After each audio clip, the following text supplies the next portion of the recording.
born in Seattle. And when I was 3, my father went to work for the Atomic Energy Commission in Richland, Washington. So we moved to Eastern Washington, and all of the houses in Richland were A, B, C, D, E, and F houses. So we lived in an E house right across the street from the Columbia River, and the whole neighborhood was filled with boys. And my older brother was my favorite person in the world, and so we played all the time, and I played outside. And there were tumbleweeds, and there were black widows and red ants, and we collected, I didn't even think about this, we collected black widows in a mayonnaise jar because they were so beautiful, and we'd put red ants in, and the red ants would just go flying. And my mother had a heart attack. And I think that's why I'm afraid of spiders. But anyway, we had a wonderful time playing, and I was outside with the boys all the time, and my mother was concerned about me being too much of a tomboy.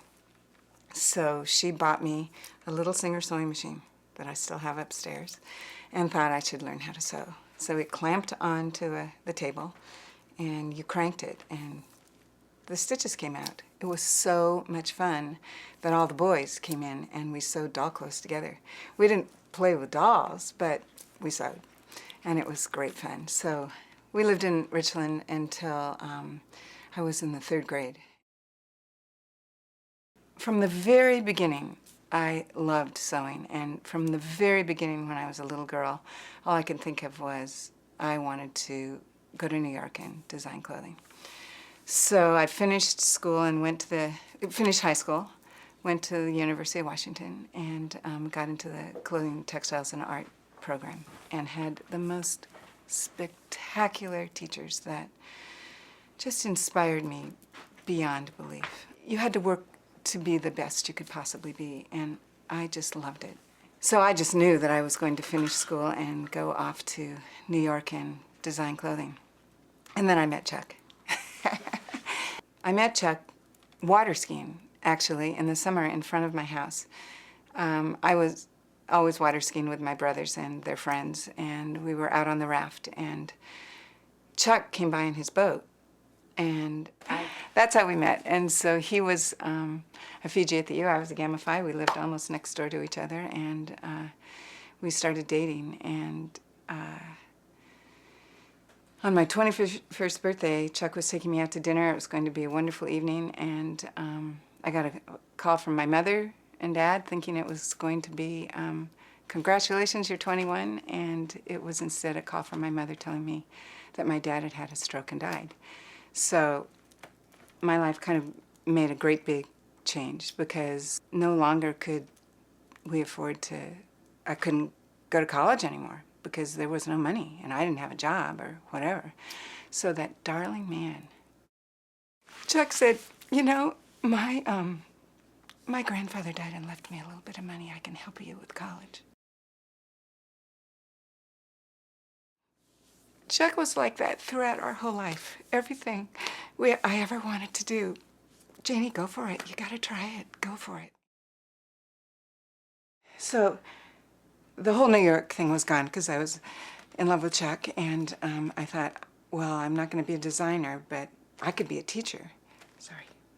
So I got an education degree, continued on with so I got a double degree in clothing, textiles, and art, and education. And then I got a job that summer with the extension service with this fabulous woman. And I was doing nutrition. And I got caught by the nutrition bug. And this woman who was a professor, a visiting professor, said, you know, you really need to go into nutrition. And I'm going, but I was going to be a designer. But she said, no, you've got to try nutrition. So she said, I can help you get a grant. I said, I can't afford it. And she said, well, Chuck's in law school. I need to get a job. And she said, no, I can help you get a grant. So she helped me get a grant that was enough money for Chuck to go to law school and for me to study. And it was so exciting. And at Christmas time, they said, oh, we're sorry. The grant's done.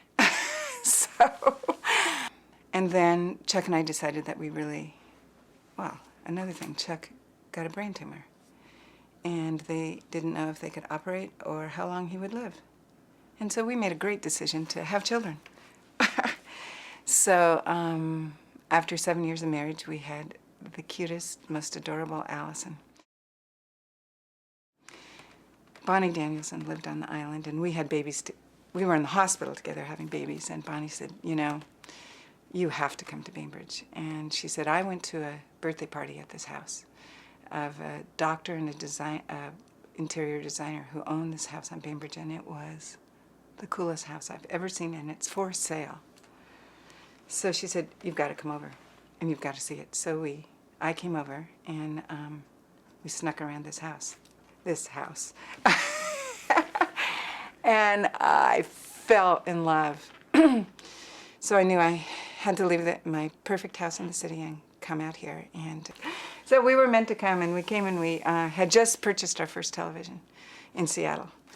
And we came, of course, there was no cable. There was no cable here, and there was no reception here. So our poor children grew up without television until they were 7 and 9, I think.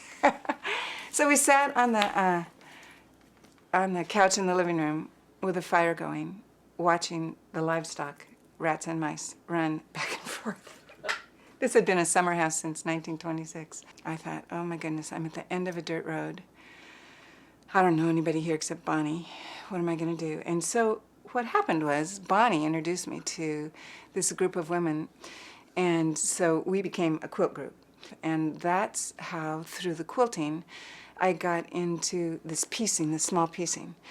There's a technique called Seminole patch, and the Seminole Indians used it and used strips and strips and sewed them together and cut them apart and put them in different designs. And it fascinated me of everything that I did with quilting, and I did it for 4 or 5 or 6 years, and then got onto this technique, and I thought, this is so exciting. And during that time, Chuck every year would go to a seminar in New York at NYU for his business, and so I got to go with him. So for a period of 5 or 6 years, we went to New York every summer for about 2 weeks. So I was set free every day to explore New York, and I went in every boutique. I spent all my time in Soho and Greenwich Village and that whole area, and I just was back in that dream of here I am, I'm seeing everything. I got so many ideas, and I saw someone using a serger with a thread on the outside, and I thought, oh my gosh, I could use that Seminole work and that thread on the outside, and I could sew it together and cut it apart and sew it together again, and I could come up with designs. So then when the kids were in school, I rented from Peggy and Bruce Brunton, and it was a beautiful atrium room right in front of their building. And so I had all the light you could ever want. I had a big table in the center and an easel and my sewing machine, and I could just sew to my heart's content. And I would take the kids to school, sew all day, and pick them up at night, and loved it. And my big goal was to have a show at Arts and Crafts. So I worked and worked and worked and worked and got it all ready. But for the show, every piece that I had in the show was fairly expensive because it was expensive fabric, and it took hours and hours and hours to put together. And I wasn't sure anyone would be able to afford it. So I thought, at the last minute, why don't I buy some sweatshirts and just put a swash across the front? So I bought 4 sweatshirts and made the same design that I did on the expensive clothing across the front of the sweatshirt, and the sweatshirts became my signature. And I think at one point on Bainbridge Island, I'll bet half the people on Bainbridge were wearing my clothes. I was so busy with my business, and I had the front room of Marche where everyone sits, and BPA needed a place for their offices. And so I said, why don't you guys move into the front room? So BPA moved in to the front room of Marche, and I was in the back, and we were just great friends all the time. And so I watched Susie put together this exchange with the Americans and with the Russians and take this group to Russia. And it was such a success for the adults. And they thought, let's do an artist exchange. Well, Susie said, come on, Janie, you need to come with us. And I said, Susie, I have 2 kids in school. I have a husband. I have 12 employees and all these stores that I'm supplying. Go to Russia for 3 weeks when I'm not even interested in it? And Rick Stafford and everybody else twisted my arm until I said yes. And it changed my life. By this time, the Soviet Union had fallen, and there was a tremendous crisis with orphans in Russia. And the orphanages were just overflowing. And so the theater was trying to help. And they couldn't do a lot, but they would do birthday parties for the orphans. And so once a month they closed the theater to everyone except orphans and invited all these orphans, and they had a performance and then birthday parties for them. And it was through that Grace Church started raising money for these birthday parties, and then the Sunday school kids started being pen pals with the children from the orphanage. And that happened back and forth. And then one time I met Valentina, who was an angel. There isn't even a word for volunteer in Russian. And she was able to get her older friends who are pensioners to come in and hold these children that she found on the streets and in train stations and in empty apartments. And I'll tell you, it just broke your heart. You just couldn't even imagine it. So I said to Bill Harper, you know what, Bill? We need to take those kids to Russia to do the camp for Russian orphans, not do this pen pal thing. We need to just take them. And so Bill Harper and Rick Torsett, myself, Cassie Pica, and I think Ellen Spencer too, sat around this table for a year planning what we would do, and then we took 19 kids that next summer and did a camp for Russian orphans. And we did this for the orphans, to do something special for the orphans. And it's been going for 14 years now with a little break in between because of situations in Russia. But it's really amazing what it's done for our kids. We had a reunion last night of kids from 2001. There were probably 40 kids who came. Not everybody could come, people have moved away, but we had kids representing almost every one of those years. And all the things that they have done, how it's changed their lives, and how they saw a need and were so filled with the ability to be able to give, and that feeling that they got back, that they just want to continue giving, giving, giving.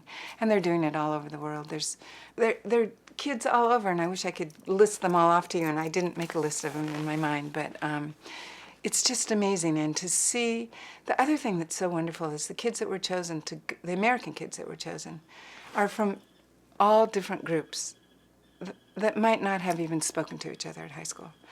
And not only did they learn about giving to children who needed love, but they learned about getting to know people they never would have thought of speaking to. And they are each other's closest friend now. And it just opened their lives to the world. And it is such a joy to get to be with these kids and see what they're doing. And the same wonderful learning about yourself and getting out of yourself and giving to others is coming from Camp Siberia. So the great thing, we'll have to change the name to Kitej, Camp Kitej maybe, but this ability of children to help other children and for people to learn about other cultures and other people is continuing.